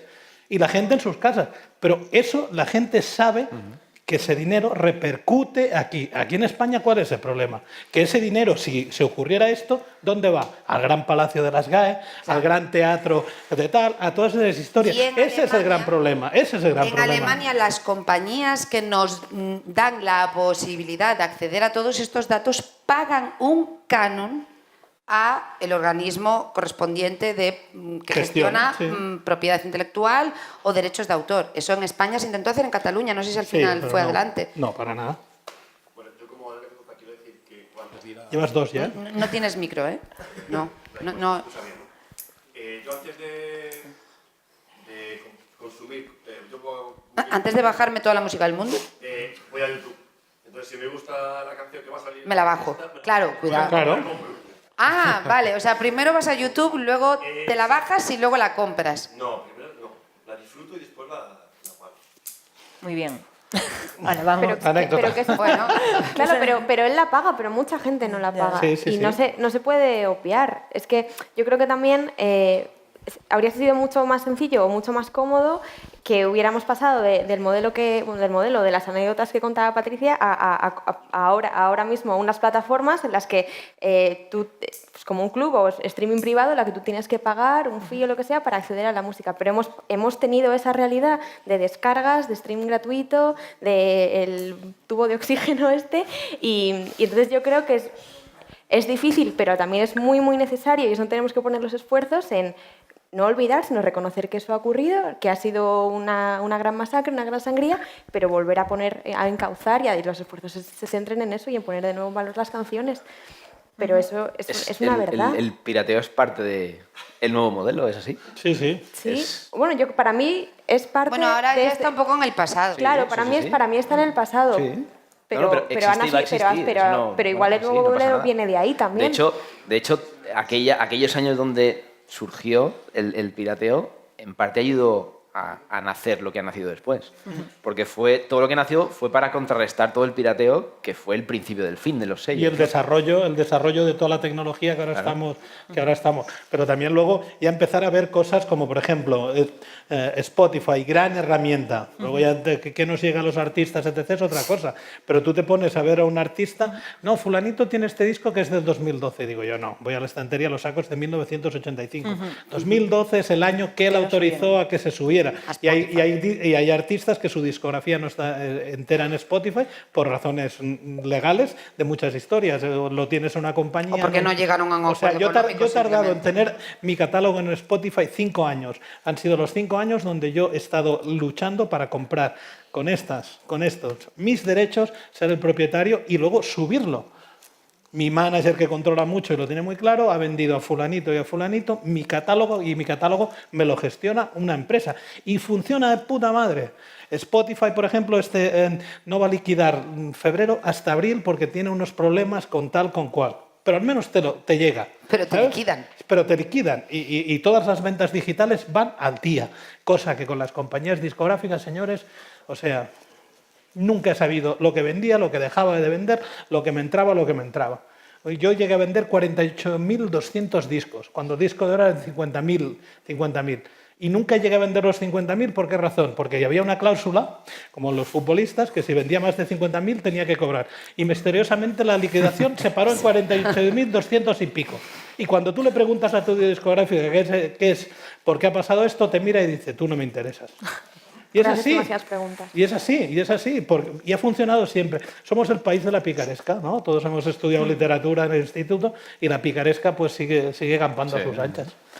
Hombre, después tenemos que hablar de... Venga, después. De lo mío. Daros un mensaje positivo y de todos los agentes nuevos que en teoría el mundo digital pone en la mesa, ¿no? Para que... Sí. Herramientas, en la mesa tenemos el café, 15 minutillos escasos y luego estaremos hasta la 1:15. O sea que cuanto más tardemos en tomar el café, menos hablamos. Podemos hablar también del café, ¿vale? Venga. Bueno, pues no sé si hay alguna pregunta ya en la sala, si os ha ocurrido algo durante el café. La gente más joven, porque justamente estábamos hablando de los nuevos agentes que no se sabe muy bien si son consumidores o productores, en el sentido de que ahora todo el mundo desde casa puede iniciar una carrera más o menos, luego es cuando entra otro tipo de agentes con más experiencia, pero no sé cómo ve la industria a los más jóvenes, como consumidores, como productores, qué posibilidades hay, que es un target interesante. ¿Empiezo? Venga, va. A ver, yo creo que ahora mismo, lo que os decía antes, posibilidades hay muchísimas, pero hay que encaminarlas, hay que estructurarlas. Y lo que gente como nosotros podemos apoyar es lo que decía Miki antes. Como la industria en España se ha creado como se ha creado, y hay muchos de estos agentes que en otros países sí que existen y aquí no, como el manager o el booking, por ejemplo, o el promotor, quién es promotor y quién es manager de su banda, ahora todo está mezclado, todos hacemos de todo, ¿no? Al final, lo que tenéis que conseguir es, primero, crear vuestro producto, tener un sello propio que poder vender. ¿Es interesante que tengáis un manager? Por supuesto que sí. Porque además, la figura del manager es importante. Al final, los que sois artistas tenéis que crear y tenéis que inspiraros y tenéis que dedicar tiempo a lo que tenéis que hacer. ¿Tenéis que tener una figura externa que os vaya conduciendo, aconsejando? Por supuesto que sí. La figura del booker, por ejemplo, que muchos la conoceréis, muchos sois promotores, creo, que he estado hablando antes con alguien, por ejemplo. El promotor, a lo largo de los años, se ha ido reinventando por necesidad también y por supervivencia. Porque como estaba confeccionado el mercado, se fue abajo y el promotor se tuvo que reinventar. Por eso han nacido tantos festivales, porque las giras ha habido un poquito de menos venta de entrada, con lo cual muchos festivales nacieron por la necesidad propia de un promotor de decir, bueno, si tenía 10 giras de las que vivía y ahora tengo una, me monto un festival donde acumulo todo mi esfuerzo, toda mi inversión y pongo otro gente en la mesa, que es el tema del patrocinio, que no hemos hablado de nada y creo que ahora, por ejemplo, es muy importante. El patrocinio al final, vamos a ver, yo siempre digo una cosa, hay que distinguir entre lo que es publicidad y lo que es la credibilidad que se le da a una marca, ¿no? Habéis ido todos a cientos de festivales y habréis visto, por ejemplo, pues cubrepeas o lonas, publicidad, camisetas, da igual. Todo eso ha cambiado muchísimo. Las marcas ya han pasado por esos periplos ya han invertido lo que tenían que invertir. ahora las marcas son muy conscientes de que la experiencia de la música ha cambiado. La experiencia es una experiencia personal y las marcas saben que tienen que llegar a su target de público de otra manera. Buscan contenidos distintos, más originales, mejores, desde la base. Todo eso es lo que intentamos, como agentes externos, poner en la mesa y ayudaros a las bandas, a los promotores, a la entidad pública, que es verdad que la entidad pública ya no tiene el dinero que tenía, pero la entidad pública nos tiene que ayudar a todos. Con su infraestructura. Exactamente. Con lo cual, nosotros ponemos en la mesa la entidad privada. Hablo de nosotros como empresa multi que nos dedicamos a esto, ¿no? Todo eso es lo que va a hacer que el conglomerado de cosas, este ecosistema, sobreviva y se desarrolle, ¿no? De todas maneras, hay muchas bandas que ya lo hacen. El artista que empieza ahora es consciente que desde el principio tiene la posibilidad de llegar a marcas que antes no llegaba. Hay bandas gallegas, por ejemplo, como Presumido, que ya lo hacen. Nacen desde la base y ya ellos han empezado a cambiar el camino con una marca asociada a ellos, que les gusta su imagen, les gusta su mensaje, y desde el principio, aunque se haga un poquito de dinero, pero ya está ayudando a que tú te desarrolles como artista, por ejemplo, ¿no? Todos esos agentes nuevos son los que, y vuelvo a lo de antes, no hay reglas del todo, hay muchas y no las hay. Todo está por crear realmente en este mundo digital, todo. Los agentes históricos están para poner un poquito la experiencia y ayudaros a desarrollar todo lo que viene por delante. Pero realmente todo va tan rápido que yo, por ejemplo, pongo mucho el énfasis en el tema del patrocinio porque es otra cosa que en España está subdesarrollado, ¿vale? En otros países, toda marca, todo producto, todo recinto, todo el patrimonio cultural que tenemos, todo se alquila, se comercializa, todo sirve para crear cultura y comunicar cultura y llegar a cuanto más público mejor. Todo eso es lo que en España está por hacer y eso es un poquito trabajo en común de todos. Pero en España está por hacer y acabas de contar una cosa en la cual yo siempre he creído que al dejar las discográficas de apoyar a los grupos con un dinero, el dinero tiene que salir de algún lado. Lo que en los siglos de los siglos llamóse mecenazgo. Sí, ¿Vale? sí. Siempre había un señor con dinero que era un filántropo, tal cual, no sé qué. Las marcas lo que hacen sí que es tener un rédito. Pero ahora hay una corriente que todos los que consumís revistas, ahora de repente aparecen gente que ha estado durante los 90 tocando indie en festivales. No, yo en este festival no toco, porque lo patrocina tal. Yo en este festival no toco porque tal, porque yo soy muy auténtico. De puta madre. Sé Fugazi y llega a una sala, voy a tocar en tal sitio. Y Fugazi, no sé si conocéis muchos aquí, Fugazi ¿qué hacía? Llegaba los tickets a 5 pavos. Señores, se ha terminado el tal cual, no sé qué, que nos toca, tanto furgoneta, tanto tal, que me ha quedado 20 pavos, 20 pavos. Pero eran 20 putos pavos, eran 20 euros, 20 dólares. Yo lo hablaba con Patricia, el libro de Yo la tengo es de cabecera para cualquier banda que toque la música que sea. Cualquier banda que quiera tener experiencia se dé cuenta, como Yo la tengo, se pasó 20 años yendo en un coche de segunda mano, cargando amplificadores, a tocar a un bar de borrachos de Oklahoma para 3 personas. Eso es la perseverancia. Y entraba otra parte que es a la que yo me dedico y en la que cada mañana cuando llego a la oficina pienso, joder, ¿qué pasa? Ayudas a una banda, estás 2 años con ellos y quieren ya estar en el Primavera Sound. Pero no el Primavera Sound en los bares o en el Primavera Sound. No, quieren estar en el cartel de los 10 de arriba. Las bandas que en este momento, nos gusten o nos guste su música, están llenando todos los festivales, tienen como mínimo 15 años de carrera. Y es así. Cualquiera de las bandas que en este momento cobra más de 30.000 euros por bolo en cualquier festival lleva 15 años de carrera. ¿En estos 15 años de carrera siempre han estado arriba? No. Las bandas han tenido que pasar sus periplos, desapariciones, compañías que te tal, llegar a un local de ensayo y que te hayan robado los instrumentos, etc, etc. No, es así. El rock and roll no solo es salir al escenario y que tus fans Coren tus temas. Existen muchas cosas. Y luego una parte, Daniel, en la que yo estoy obsesionado es en las canciones. Por supuesto. Puedes tener mucho marketing, puedes tener muchísimo imagen, pero si no tienes canción. ¿Cómo puede ser ahora que todos los grupos suenen a Tame Impala? No es verdad. Todos los grupos suenan a Tame Impala. Tío, lo primero que te tienes que levantar por la mañana es decir, yo nunca seré Tame Impala, porque ya están ellos. Y aquí es donde dices tú la diferencia de talento. Tienes que tener el talento, las composiciones, y estudiemos la historia del rock. Me ha encantado lo que ha dicho el chico de Presumido, que lleva coleccionando portadas desde 1900, que cada cambio de paradigma musical iba a acabar con la música. Y seguimos aquí, ¿no? Claro. ¿Verdad? Eso a mí me parece fascinante, porque la canción, la tradición oral, desde los trovadores que cantaban canciones, las historias se contaban cantando, seguimos estando allí. Pero a cualquiera que tenga una banda, la canción, o sea, Tarde o temprano, si tú haces grandes canciones, vas a ser lo grande Si que eres. tienes paciencia. Si tienes paciencia. Y otra cosa, que yo, por ejemplo, a mis amigos que son profesores en las escuelas de música, hay una parte muy importante que nos deberían enseñar a todos, que es la parte del fracaso. Sí. Como... Ahí está. Pero en la música pasa muchísimo, ¿no? En la música, de repente, todo el mundo quiere triunfar, ¿no? En el fútbol. Hay un chico de mi pueblo que acaba de llegar al Barça B. Va con un Mercedes, el chaval. Pero el tío tiene muy claro que es su momento, que a lo mejor dentro de 2 años se venderá este Mercedes, pero se lo ha dado un concesionario. Este a lo mejor va a llegar al Barça un día. ¿Cuánta gente conocemos que yo tuve un éxito, yo tuve tal? Pero luego lo que tienes que hacer es integrarte a la sociedad otra vez, seguir siendo fan de la música. ¿Qué ha pasado? Yo es el último ejemplo que voy a poner.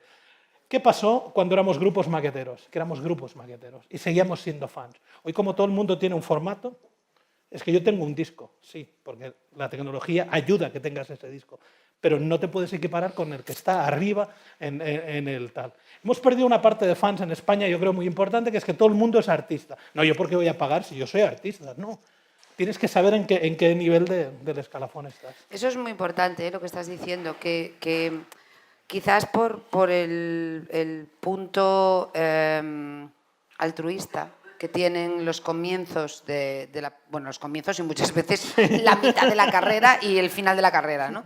De los artistas, muchas veces los artistas se olvidan de que si pretendemos que esto sea una industria, no pueden dejar de ver su música como un producto. Y estamos siempre con el romanticismo de, es que mi música vale, pero ¿por qué tu música vale si cuando vas a tocar una sala no te va a ver ni el tato? Si has vendido 5 tickets. Hay algo que está funcionando mal en la cadena y mientras no le demos el enfoque de producto a todos los niveles, es decir, tu disco es un soporte que contiene un contenido, nunca mejor dicho, que hay que monetizar, bien vía conciertos, bien vía streaming, bien vía lo que queráis. Pero el artista tiene que crear el contenido y ese contenido tiene que conectar con el público. Tienes que saber ver que ese contenido es válido y crear un producto de ello. ¿Eres tú el ojeador? Yo no estoy de acuerdo. Yo me he enfrentado a muchos productos, porque para mí son productos. Luego como persona me gustan y me apasionan y yo tengo la suerte que nunca he trabajado con nada que no me guste, que realmente no me motive. Pero por mí han pasado productos de bandas que he desechado porque he creído que no triunfan porque son una mierda hablando en plata y luego resulta que lo revientan. Bueno, pues esto es la varita mágica, no claro, lo tenemos, no te es que jodes. si lo supiéramos los managers, primero habría muchos más managers de los que hay, porque sería muy fácil. Hombre, yo no me tengo por grupo de manager, pero sí con una formación de años suficiente para saber distinguir aquel producto que sí tiene unos mínimos de calidad y que yo... Pero no está relacionado con la calidad. No, es que mientras hablemos de con la calidad no existirá industria. Para mí Bisbal no tiene calidad. Y a mí, si mañana me llaman y me dicen... ¿Cómo? Si mañana me llaman y me vienen con una maqueta de Bisbal de los principios, yo jamás hubiera apostado por ese tío. ¿Entiendes lo que te quiero decir? Y al final es el que genera dinero. Pero eso es industria también, ¿eh? Claro. Hombre, Yo para mí es industria. Claro que sí. Lo que pasa es que nosotros... Ahí está. Hombre, la música es subjetiva al final. Sí. Evidentemente. Hay una pregunta... Perdón. No, por supuesto que no, pero sí tienen que comenzar trabajando su producto, porque, ojo, Coño, una de las cosas... A ver, comenzar su producto. El producto era la maqueta. Antes era la maqueta. Claro, Lo que pasa es que ahora es digital. Y al pensar que es digital ya pensamos que es cierto. mucho más. No, cuando tú empiezas y haces tus primeras canciones son tus primeros pasos. Pasa que no es tus primeros bolos, y tus primeros fracasos. Vale, y luego tiene que llegar un punto donde alguien detecte lo que gusta o lo que no gusta, venga de donde venga de un patrocinio privado, de un altruista que tenga una oficina de management, de una discográfica, de quien sea. Pero es donde quería ir. El aparador ahora es tan chulo y es tan ¿cómo os lo contaría? Es tan enluernador, no me sale la palabra en castellano, es tan luminoso, ¿sabes? O sea, es tan aparatoso. Es que estoy en la red. Es que yo tengo tal, muy bien, fantástico. Es que van a asistir a mi evento 600 personas. De puta madre. Yo como manager me pongo allí ya con los tickets. Luego vienen 3. Ya. Es que es esas aquí, burbujas. es aquí, aquí donde voy. ¿Ha cambiado? No tiene que decirme el artista que va a meter 600 tickets. Soy yo la que lo tengo que detectar. Sí, claro. pero en un segundo término. Sí, en un Geles, segundo término. pero a ver, tú puedes hacer una apuesta, 2 apuestas, pero un manager no puede vivir generando talento, porque comemos, porque Sí. pagamos facturas. Pero no puedes vivir de eso, Geles. No puedes vivir toda tu vida, toda tu carrera desarrollando ese talento que está latente ahí. Entonces, las bandas tienen que llegar a ti. Tú puedes hacerlo con una banda, con 2 bandas, pero las bandas tienen...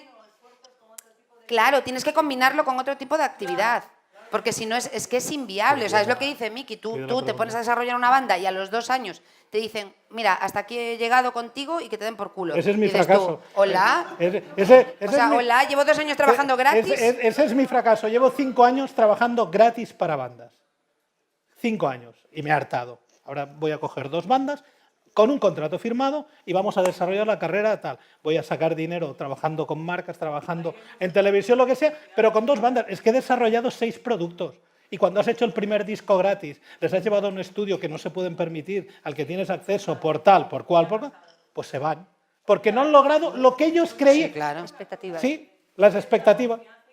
Claro. Pero otra vez lo que decía Daniel, la Geles, educación. olvídate, La educación. olvídate. Pero, No, olvídate porque o sea, no te va a pasar. Y yo te conozco desde hace muchos años, sé lo buenísima persona que eres y precisamente ahí está el problema. No te digo, por Dios, o sea, os corto los huevos si le falláis a Geles, ya os lo digo.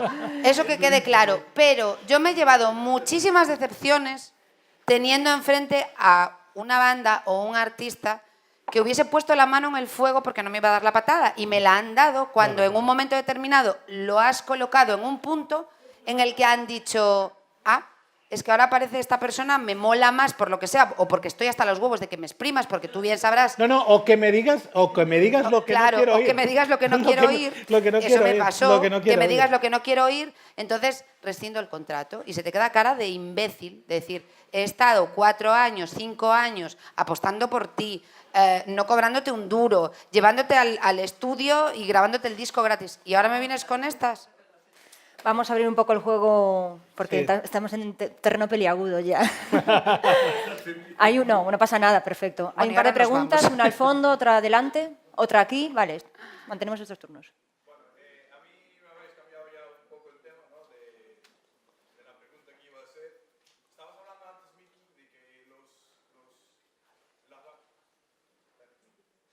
Se oye perfectamente, ¿eh? Sí, Aquí. sí. Venga. Bueno, que hablabais de que las bandas que están ahora en los carteles arriba de todo, que llevan 15 años de trayectoria. Mi pregunta es, ¿cómo veis vosotros el tema de que, por ejemplo, te llame un bar siendo un artista emergente y tal, y que te diga que vengas a actuar a su bar, pero gratis, porque así te haces conocido? Esa es la gran pregunta. Todavía el bar te está dejando tocar gratis. Hay bares en Barcelona que te hacen pagar para tocar. Y en Madrid, En todas partes, en todas tío. partes. ¿Sí? En todas Pues, partes. pues, señores, empezamos ya por prostituirnos.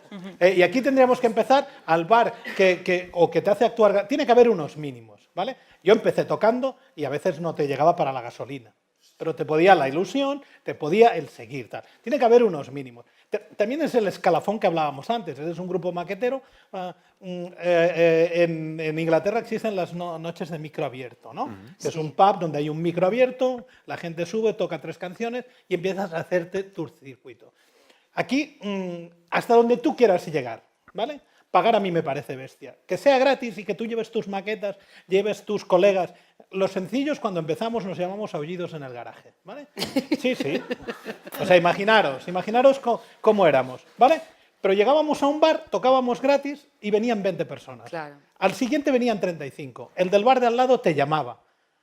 Ahora eso tiene que pasar en digital y en paralelo en tickets y en festivales. Sigue pasando, sigue pasando. Por eso sigue pasando. Y ahí es donde yo creo que se construyen las carreras.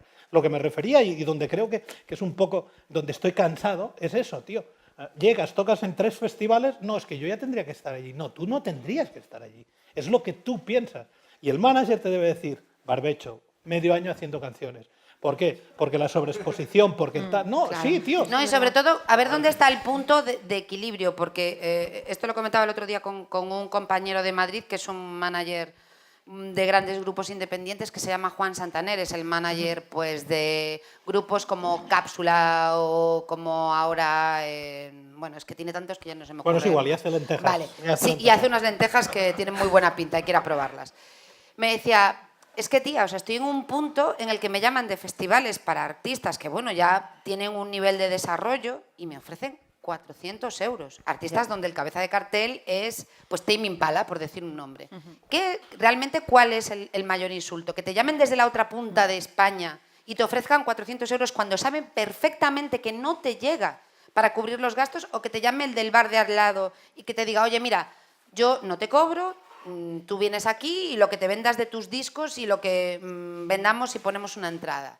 O sea, hay que también tener muchas veces el punto de lo que estamos dispuestos a sacrificar, porque claro, luego entramos en el círculo. Si tú vas a tocar, y voy a poner un nombre cualquiera, en el FIP por 400 euros, el año que viene no te van a llamar del BBK para pagarte más de 400 euros. Entonces se genera un círculo vicioso en el que entramos y no salimos de esa rueda. Es preferible que tú desarrolles tus audiencias. A nosotros nos pasaba con Agorafobia. Llevamos 3 años yendo a tocar a Madrid. El primer año metimos 20, el segundo año metimos 80 y este año hemos metido 150. El año que viene, cuando vayamos, probablemente metamos 300. ¿Pero por qué? Porque hay un desarrollo de las audiencias, la gente va, se lo cuenta a otras. Al final, el modelo ha cambiado, pero el que va al concierto se lo cuenta a un colega y ese colega va y lleva a otro colega. Y eso es lo que funciona. Y no nos podemos olvidar del mercado primario, que es el que... Yo insisto en que hay que darle valor a las plataformas o proyectos nuevos que nacen de empresas como donde está Almudena. Al final hay que educar, nos tenemos que reeducar todos como sociedad y dándole valor a lo que es la música y la cultura en general. Y esa es la única manera. Y tenemos que empezar desde la base. Claro, nosotros lo que hacemos, acabamos de lanzar un proyecto que se llama Prisma, que es un plan de fomento para bandas menores de 23 años, jóvenes que tengan menos de 23 años, y que nace de muchos motivos. Uno de ellos es porque, aunque la media de edad de los festivales sea entre los 20 y los 28, la media de edad de los carteles pues supera los 35, por una cosa natural, que es que los cabezas de cartel sean gente mayor o gente más veterana, lo cual es normal, pero sí que veíamos una falta enorme de bandas jóvenes en los escenarios de los festivales, que es un gran escaparate, pero también dentro del circuito de salas de música en vivo, que es para mí el gran músculo de la música en vivo. Y debe ser. Y debe ser, como debería ser. Y entonces lo que intentamos suplir un poco es intentar no entrar en ese circuito de eres una banda jovencilla, en este caso joven, pero puede que le ocurra a gente que no es joven. Lo que pasa es que nosotros nos centramos en este segmento y ya está. Que te contratan te contratan, te llaman, te avisan, te hacen el favor te invitan, de darte un slot. Exacto, te dan un slot, que ese slot no está pagado o con condiciones que no son dignas ni tampoco son seguras, porque no hay un contrato, no hay un seguro de responsabilidad civil. Bueno, intentamos paliar un poco eso para intentar educar a esas bandas, no intentar educar a esas bandas porque no somos educadores, pero intentar decir o transmitir que esas bandas tengan herramientas que de forma natural, porque la industria / no industria no las tiene, intentar dárselas para que se profesionalicen lo antes posible y para que tengan la capacidad de decir al próximo que les llame, con condiciones tal, no, porque yo creo que debo valorar mi proyecto y no... Sí, pero luego también... El problema es que siempre hay una banda que está dispuesta a hacerlo. Lo cual es normal. Esas iniciativas son tan valiosas. Sí, pero la banda que está dispuesta a hacerlo, si acepta ese dinero y la gente lo ve y dice, mira, otros que imitan a tal y te vas a otro escenario, pues ya está. Ha tenido su canto de cisne. También un poco Almudena lo que dice, y que nos pasaba, y que viene a lo que dice él, tocar en una sala, parking, furgoneta, tal cual, a lo mejor acabas palmando pasta de los 400 euros. Pero sí que es la parte. Y di la palabra educación. Sí que debemos educar, porque nos educamos los unos a los otros. Yo, escuchando vuestras experiencias y las del público, me educo. O sea, es una palabra que a veces parece que no la podemos expresar. Todo el día nos estamos educando. La educación es la que nos dan nuestros padres y la que nosotros captamos. Si fuéramos unos imbéciles que nos gustara hacernos selfies y tal, tendríamos una educación errónea para los ojos de otros, pero es una educación. Al final todo es educación. Yo creo que es un gran problema cuando hablamos de cultura. El acceso a la cultura es que todos podamos tener acceso a música, a libros, a tal cual, dentro de nuestras capacidades. Habrá quien le gustará. En mi época también había el que la música no le interesaba más que verle el culo a la tía que iba a los conciertos o que iba solo a los conciertos para ligar. Pero eso va a Sí, pasar no te siempre, rías. siempre. Es Eso así, va a pasar siempre. tío, es así. Y forma parte de la historia. El que va a ligar a la facultad de Derecho porque son más pijas. El que va... Y los músicos que tienen banda para ligar. Pero es un clásico, pero sí, y es así. Y los músicos que te piden entrada para ir a ver otros músicos, que eso es algo que también tenemos que corregir, ¿eh? O sea, cuidado, la cultura, los primeros impulsores tenemos que ser nosotros. Yo estoy cansada de recibir WhatsApps diciendo, oye, ¿no habrá un par de invitaciones? No, no hay. O sea, luego te invito a una copa, pero te pagas la entrada del concierto. Porque es que al final somos los primeros que estamos no generando valor en nuestro propio sector. Creo que hay, o sea, no hay que tener ningún miedo para tocar hacia 20 personas. Claro que no. A veces, No, hay que pasarlo. El otro día en Zaragoza tuve 20 tickets. Pues, y palmé pasta. Y con 2 cojones.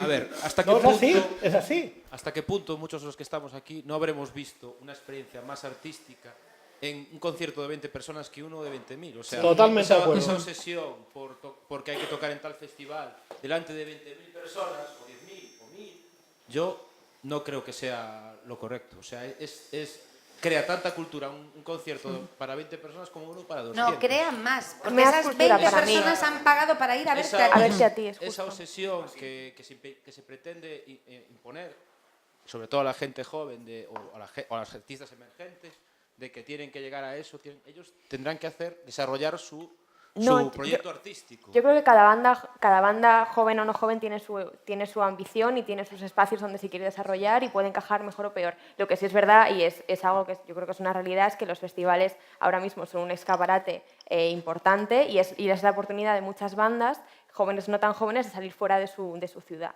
Porque salir de tu ciudad, yo hablo por mi experiencia como consumidora de amigos que tengo que tocan en bandas en Madrid, pero imagino que cuando tocas en otra ciudad que no es tan grande, o sea, cuando eres de otra ciudad que no es tan grande e ir a otros sitios, pues todavía es más complicado por una cuestión de exposición. Entonces, yo creo que los festivales son importantes en modo de escaparate, pero aún más importante es conseguir el pulso para poder defenderte tú solo en una sala o compartiendo con 2 colegas, bandas, lo que sea, compartiendo cartel. Hablo de los festivales porque al final es una herramienta más y es una exposición y yo creo que es positivo para gente que es lo que está funcionando. Es el highlight, ¿no? Claro. En este momento. Es el objetivo final. Justo. Y para mucha gente, perdona, y para muchas bandas yo creo que también se sienten mejor reconocidas, aunque para mí tiene más valor si eres de Madrid, llenar una sala en Salamanca o en Segovia, que ir a cualquier festival porque tienes muchísimos más slots y muchísimas más posibilidades, pero para una banda yo creo que también se vende mejor decir hemos estado en este y este que he estado en Burgos, en Córdoba y en Jaén y te dices, pues muy bien, ¿y quién te ha visto allí? Entonces, Sí, pero mira, por ejemplo ayer Jairo de Pedro llenó el teatro. Sí. Y habían fans. Y es un trabajo que Jairo lleva haciendo 5, 6, 7, 8, 10 años. Sí, o bandas como Tundra que de repente no las conoce nadie, pero como llenaron o van llenando allá donde van, de repente llama la atención de los festivales. Es que también pasa al revés. O sea, muchas veces estamos obsesionados con el hecho de decir si no voy a los festivales no tengo visibilidad, pero también hay esa parte del sector que está investigando continuamente qué grupos son los que están metiendo gente en las salas para luego dar el salto fuera, básicamente porque al final los carteles son muy repetitivos, siempre están los mismos grupos y cada vez hay más necesidad de reinventarse sobre nuevas bandas que exponer, ¿no? Como, ¿Qué estamos, en 2017 o en el 92? Porque ese mismo discurso siempre ha pasado. Siempre ha ocurrido lo mismo. Hay una serie de bandas que lo petan mucho y el resto tal. Eso, otra vez los volvíamos al cíclico. Todo funciona así, ¿eh? Todo funciona así. Hay una pregunta ahí, por favor.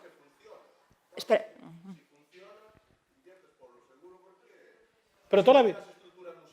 Pero para llegar.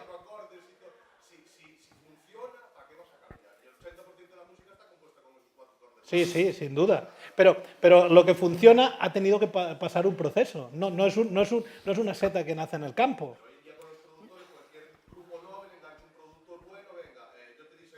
No.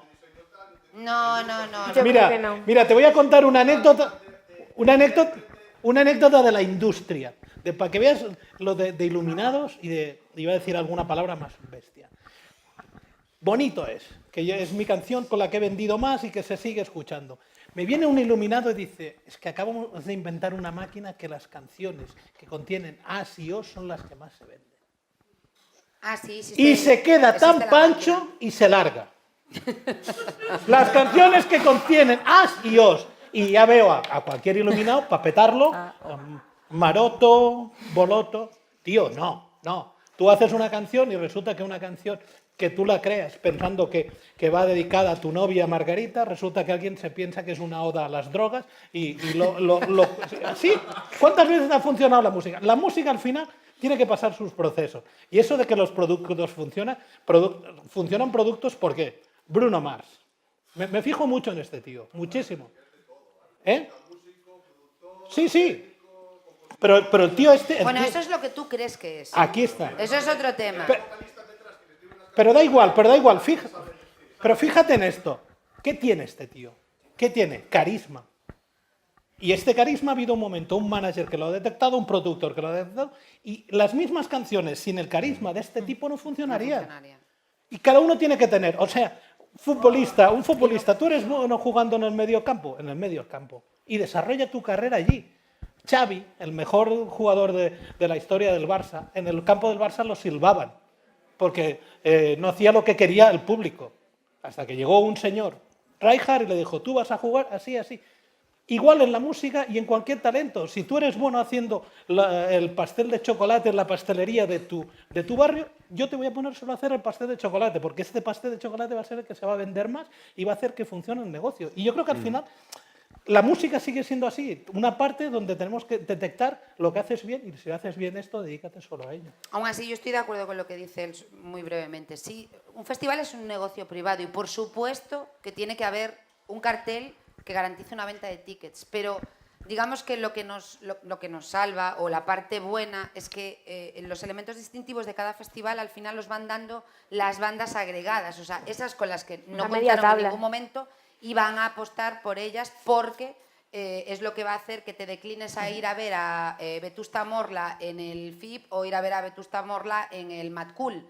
Vale, entonces eso es nuestro terreno de juego que tenemos que aprovechar, ahí es donde está esa oportunidad. Pero ahí no podemos permitir ir cobrando 400 euros. No, quería añadiros, para que sepáis lo que se mueve por ahí, en España y fuera, de cifras, para que os vayáis con algo, con ganas, ¿no? Es decir, hablábamos antes de que en España se han generado 600 millones de euros este año, o el año pasado. En Inglaterra, por ejemplo, se han generado 4 billones con B, ¿vale? Solamente la industria de la música. Aquí se han generado unos 100, de esos 600, 100 son de la industria digital, ¿vale? En Inglaterra, de 4 billones, solo son 250.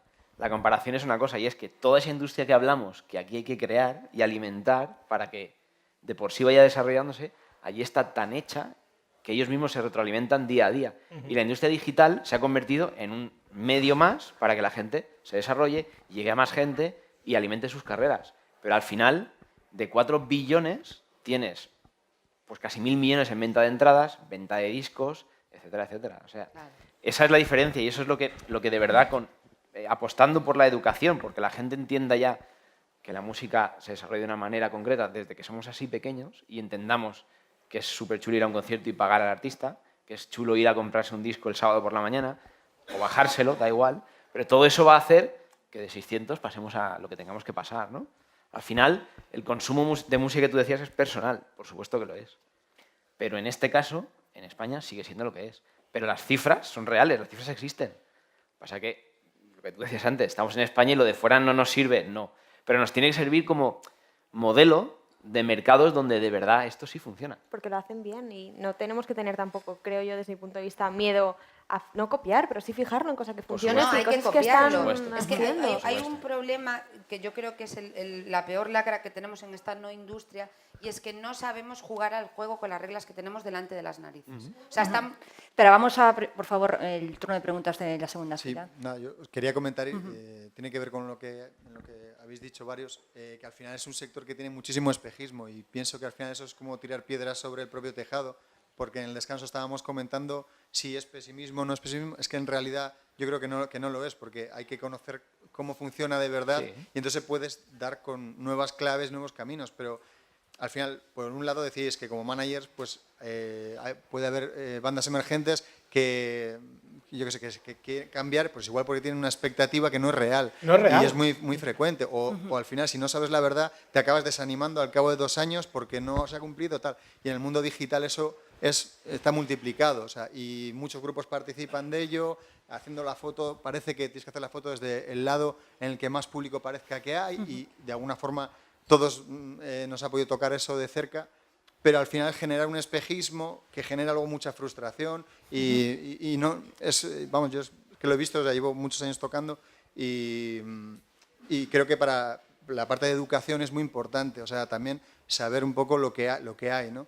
Y también, por otro lado, pues en el mundo digital, quería decir mi opinión, es que es un poco pena que parece que se repiten los mismos errores que cuando era el mercado discográfico, como decís vosotros. Aquí es donde yo doy la clave. A mí cuando me dicen a qué me dedico que trabajo con grupos para enseñarle a no cometer los errores que yo he cometido, a cometer errores nuevos, los que me quiero encontrar por el camino con el cambio de paradigma. Pero decirle a un grupo, no, tío, aquí yo ya me encallé aquí. Vamos a sacar el chip de aquí. Yo ya me encallé. Vamos a intentar encallarnos en otro lado. Pero no pierdas esa expectativa. Claro, pero es lo que yo estoy diciendo. O sea, existen unas nuevas normas del juego que no queremos ver. Sí. O sea, seguimos con el rollo de que te venga un grupo. Es que yo quiero grabar un disco y quiero sacar una edición física. ¿Quién te lo ha pedido?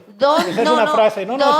¿Dónde lo ponemos, tío? ¿Que lo quieres vender en los conciertos? Pues, o sea, nos curramos unos discos que grabamos nosotros en casa y los hacemos uno a uno, los vendemos como objetos personalizados. Pero ¿por qué quieres hacer 1000 discos? ¿Dónde los vas a poner si no hay sitio, no hay foro para poner el sitio físico? Quizás es comprensible que quieran eso porque es lo que ven en todas las miles de fotos de internet. Pero eso ha pasado toda la vida. Tengo un amigo que se dedica ahora a recuperar singles de los 60 porque en cada pueblo de España había un grupo que se grababa sus singles porque era su ilusión. Ha sido toda la vida así. O sea, que volvamos a los 60. ¿Qué pasa? Que luego existe en el 2017 un friki de Oklahoma que escucha un grupo, this is a band from deep Spanish, tal y cual, pone este disco en internet a 300 pavos y todo el mundo se vuelve loco. Pero eso ya es arqueología, eso ya es historia. Pero esto ha pasado toda la vida. A lo mejor dentro de unos años alguien descubrirá una banda que resulta, hostia, sí, pues en la cochera de mi padre están los 1000 discos que hicimos. ¿Sabes?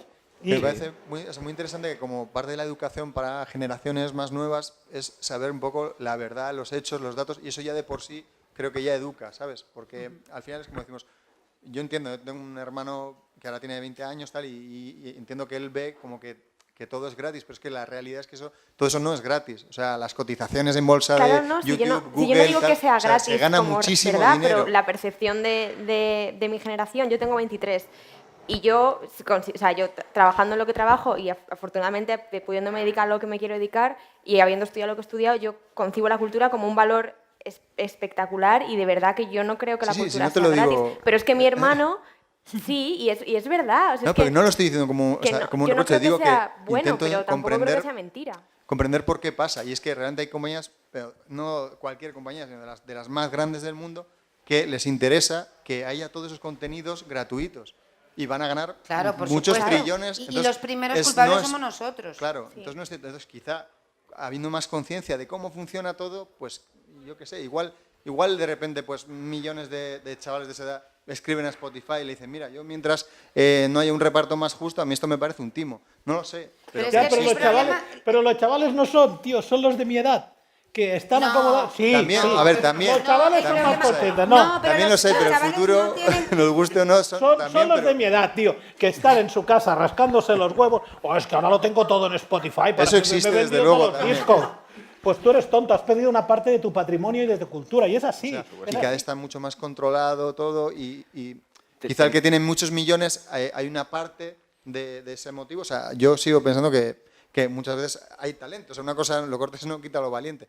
Pero sí, muchas veces está centralizado por las discográficas más grandes. Y entonces son socios de Spotify también y tienen acceso a las playlists que suenan todo el mundo. No es casualidad ni solo talento que las 10 canciones más escuchadas en todo el mundo sean las mismas. O sea, eso no es casualidad. Y entonces, ¿tú sabes por qué destituyeron al último director de los 40 principales? ¿La sabéis esta? Me la contaron que era buenísima. En todo el mundo Adele era número 1. Menos en los 40 principales. Y el director general de la empresa le llamó y le dijo, ¿por qué? No, bueno, es que he pactado tal y cual. Dice, ya, pero si todo el mundo está Adele número 1, porque algo pasa, porque gusta, ¿cómo es que nosotros tal? Bueno, tal, este tío se fue porque era un vieja escuela de los de payola, de los de tal, de los de cual. Incluso si funciona así, es bueno saberlo. Vale, esto funciona así. ¿Qué tengo que hacer para abrirme camino? Cada uno luego elija lo que puede, ¿no? Pero Yo de muchas no veces- saberlo y esos espejismos creo que no ayudan a un grupo nuevo. Yo muchas veces le digo a las bandas que en vez de dedicarse a lo mejor a perfeccionar su momento, voy a ver si me sale mejor este solo, es, ya que tienes internet y ya que es una herramienta tan útil, espía a tus bandas similares. No por la música, o sea, la música la imprimes tú, pero estate atento a los pasos que siguieron. Intenta averiguar por qué llegaron a hacer esto o por qué llegaron a hacer lo otro. Para eso Internet es muy útil y muchas veces podemos tener ideas o generar nuevos caminos simplemente observando. Y no lo hacemos porque nos creemos muchas veces especiales y lo que hablamos, ¿no? O sea, no, yo acabo de grabar un disco, mi siguiente paso es ir al Primavera Pro. Yo intento con todos los artistas con los que trabajo generar un plan general del artista, donde yo me siento con el artista y fijamos objetivos a medio, 1 año y 2 años. Entonces yo me siento con ellos y digo, a ver, tú dentro de medio año, ¿dónde quieres estar? Bueno, pues mira, yo quiero tener mi EP grabado o tener... Y es un plan que se va revisando poco a poco, pero que también te pone un poco los pies en el suelo, ¿no? Es decir, a ver, ha pasado 1 año, tienes tu EP grabado, has presentado en tu ciudad, ¿y ahora qué? O sea, ahora, ¿cuál es el siguiente paso? Y sirve un poco también para gestionar este derroche de ímpetu que muchas veces hay, ¿no? Y es muy útil. Bueno, el caso de MySpace con los Arctic Monkeys, ¿no? Que de repente todo el mundo, pues que los Arctic Monkeys lo han petado en MySpace. Había detrás Por supuesto. un equipo de marketing que dijo, MySpace es la nueva historia. Este señor hace canciones muy buenas y cogió a los Arctic Monkeys y les dijo, calladitos, vamos a meter esto aquí a ver qué pasa. Era una nueva plataforma, llegó un grupo con grandes canciones, con gran actitud, con un cantante que tenía un carisma que lo derrochaba, pero tenía un equipo detrás, una banda que había hecho maquetas, que había hecho singles, que había hecho el circuito de pubs y que... Sí, Geles. Última pregunta ya. Eso es lo que hablábamos, Y, Mira, quería aprovechar para preguntaros una cosa. Es que como Dani aportó los parámetros económicos del Reino Unido contra los de España, y no creo que se trate de eso, se me ocurrió la idea de que internacionalizar nuestro producto y aprovecharnos de ese retorno que ofrece el Reino Unido en su propio mercado nos puede ser muy útil también. No tenemos por qué estar abocados a trabajar en un parámetro industrial que nos limite a nuestro propio país, ¿no? Eso una. Y luego otra es que quería seguir tirando del hilo de los posibles patrocinios, no solo en la plataforma de festivales, sino como tour support de las pequeñas grandes bandas que se vayan evolucionando aquí en España y luego pues saliendo al extranjero. Y aprovecho para hacer esas 2 preguntas que se nos acaba el tiempo. Yo solo digo una cosa, el problema, la diferencia que tenemos en España con Inglaterra para este tipo de cosas es la ley.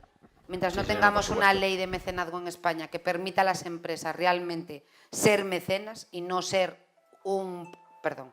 ser un poniente de dinero, tenemos un problema. Ya está. Yo era lo que quería decir. no hemos tocado el IVA, ¿eh? Pues me parece que no va a caer en esta porque podemos seguir hablando Para cuando lo cambien hacemos ahora. otro debate que a lo mejor es en el 2025. Bueno, esperemos que el año que viene. Esperemos a que pase la propuesta a Congreso y demás. Otros darán paso a nosotros también.